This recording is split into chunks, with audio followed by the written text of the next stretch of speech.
They hear him. Down goes Frazier. Down goes Frazier. Hey, what's up with it, family? It's Hot Boxing Minute, your favorite pharmaceutical engineer turned boxing analyst, back at you with that uncut realness as only I can serve it to you. Now, this weekend was kind of dull, rather dry. We had Jaime Munguia doing his nice little exhibition fight against another relatively unknown opponent. We had Anthony Yarde getting his third round knockout. I want to go back to talking about Gervonta Tank Davis, y'all. Yes, I was talking about it in the last video. He didn't know who that opponent was going to be for that January date. We have that date. We also have Ryan Garcia talking about he's going to fight in January as well, before Tank Davis and Ryan Garcia end up facing off sometime in April or May. That's what the schedule is looking like. Apparently they say everything is signed off, or at least agreed upon. Are the contracts signed off? I'm not exactly sure, but you know, if you're following Gervonta Tank Davis on social media, especially Twitter, if you're a boxing degenerate like myself, you already know. Don't delete, when you see him tweet, screenshot it, because he's going to delete it. Especially when he drops the news about a potential fight coming up. And he was on a good one this past weekend. One of the ones that he did drop, somebody made a comment, and he said this in regards to Leonard Ellerbe. And I love this. When boxing gets slow, I'm going to talk about Twitter beef. Y'all, if y'all want to understand my perspective on boxing, I love all of the shit show equally. I can talk about fights. We've been getting good fights all year long. If you notice, I don't complain much about boxing, because if you pay attention to the sport, whether you're watching regional cards, the flyweights, the bantamweights, the women boxers, the mainstream boxers, the Triple Gs, the Canelos of the world, there's definitely something you can watch if you're in tune with boxing and you understand the culture. So people that complain about boxing, they're really not very well enlightened about boxing, or they're just miserable about life, period. That's not my status. I love the Twitter funk. Yo, Twitter banging, Twitter fingers, whatever you want to call it. Gervonta Davis said this about Leonard Ellerbe. He said, and I quote, "Because the love was gone when I knocked Rolly out. Crazy thing, I was at my mom's house the other night. She told me how Leonard was telling people how Rolly was going to knock me out, and my uncles that started me in boxing overheard him. Go look at the fight and watch my mom." Now, if you do actually watch that fight, his mom was looking kind of, you know, like she knew something, but I can't infer much. You know, Ryan Garcia and Tank were going at it on the weekend. Ryan Garcia and Ray Jackson hopped in. If you follow Twitter, you know Ray Jackson. He's an infamous troll. Ray gets negative reactions out of all kind of fighters. I think he went at it with Caleb Plant. Terrence Crawford, and him goes at it because he's kind of an Errol Spence fanboy. But Ray Jackson's interesting. He's a guy on Twitter. He's not really a content creator or anything. He's just a troll that gets negative reactions out of people.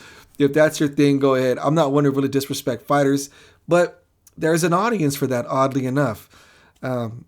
Obviously, he's not going to get any kind of money or really any leeway into the industry with that approach, but to each their own. And, Ryan Garcia said, "I'll be back in January as well. Stay tuned." Ray Jackson said, "Fight George Kambosos as your tune-up." I like that idea, to be honest. Gervonta Davis said, "I will sleep him." Right? And he meant George Kambosos to Ryan Garcia. Ryan Garcia says, "You are right. I would sleep him." Gervonta says, "Shut up, bitch." You gotta love the banter. I love it, man. Gervonta, he doesn't speak much, but when he does, everyone stops, because you know Gervonta about to say something wild. Yeah, so Ryan Garcia has a date in January. We do know Gervonta Davis's opponent coming up in January. That January 7th date, his opponent is going to be Hector Luis Garcia, the WBA super featherweight champion, 130 pounds. He beat Roger Gutierrez just recently. He was the one who had that shocking win over Chris Colbert. Little B-Hop. Little B-Hop is my dude. You know, and a lot of people are talking about it's a cherry pick. Listen, folks, these Dominicans, the Hector Luis Garcias, the Edwin de los Santos, the Carlos Adames of the world, they are not for play. That's not a light touch. Maybe you don't pay attention to boxing very much, but Hector Luis Garcia has a deep amateur pedigree. If I'm not mistaken, he represented the Dominican Republic in the Olympics. He walks around at 5'9", on the end of the spectrum, closer to 5'10", so he's a big super featherweight. I'm guessing they're going to fight at 135 pounds. Big step up for Hector Luis Garcia. These Dominicans are not playing, folks. They are hungry, and they come with pedigree, and they are dogs, and they're down to fight. And Hector Luis Garcia, if I'm not mistaken, he is in the same camp as Alberto Puello. You can go check out Broadway Joel, the voice of Dominican boxing, on YouTube. He just recently did an interview with Hector Luis Garcia and Punch Drunk. It was very informative. Hector Luis Garcia is a live dog for Gervonta Davis, folks. And as far as I understand it, Jerron Boots Ennis is going to be on the undercard. They have not yet announced who the opponent is. And then, of course, you've got the April-May fight coming up with Ryan Garcia. That fight between Ryan Garcia and Gervonta Davis is huge for the culture, folks. I'm even going to go so far as to say that in the general public eye, outside of hardcore boxing nuts, it is bigger than Errol Spence versus Terrence Crawford. I know the boxing purists hate to hear that.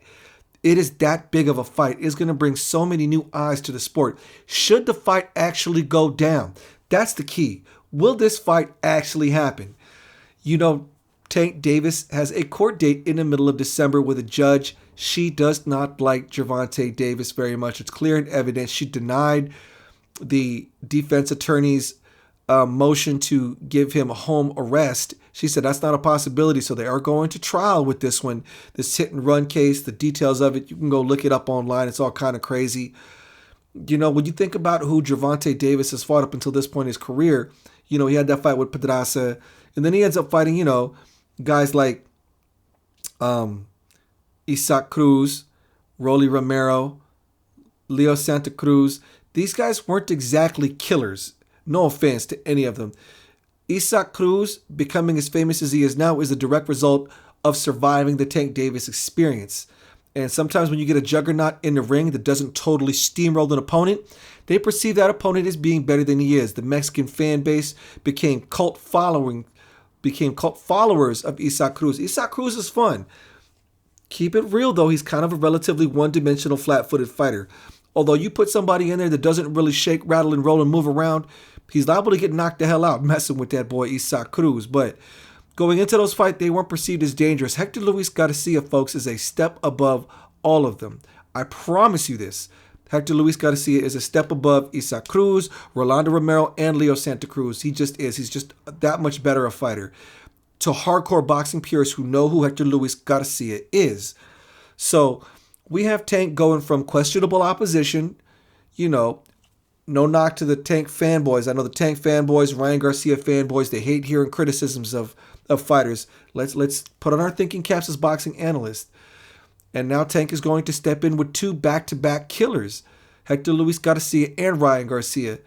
Now, you might not be a fan of Ryan Garcia or Hector Luis Garcia. Well, let your boy Hot Boxing Minute lay it down straight for you. Both those guys are a threat.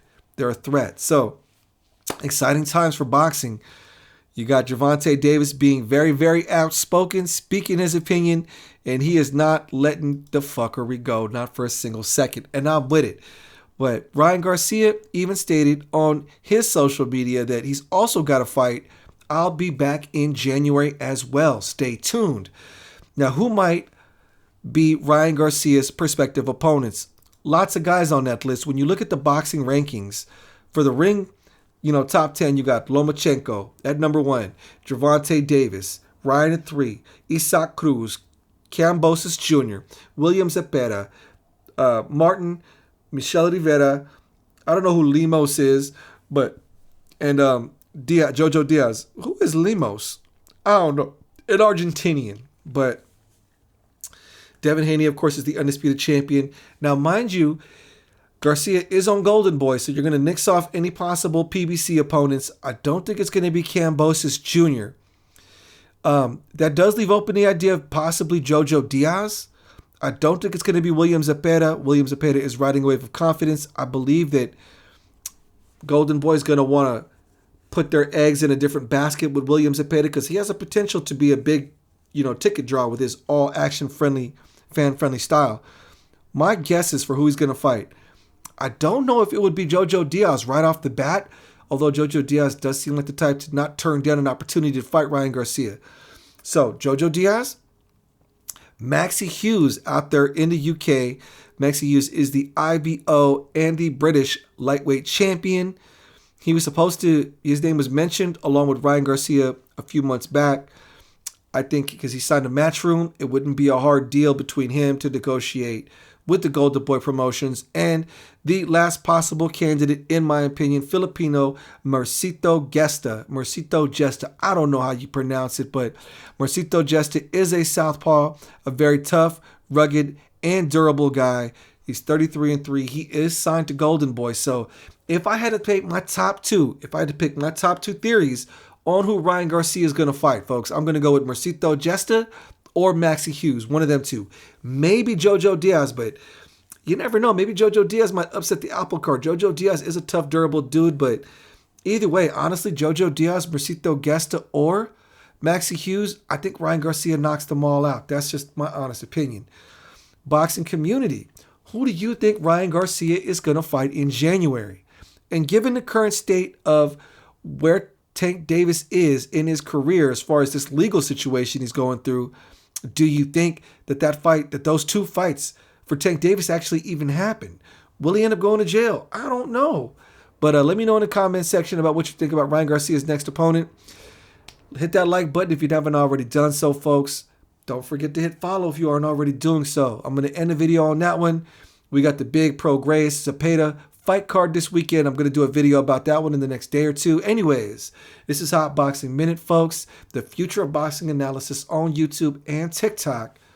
Peace.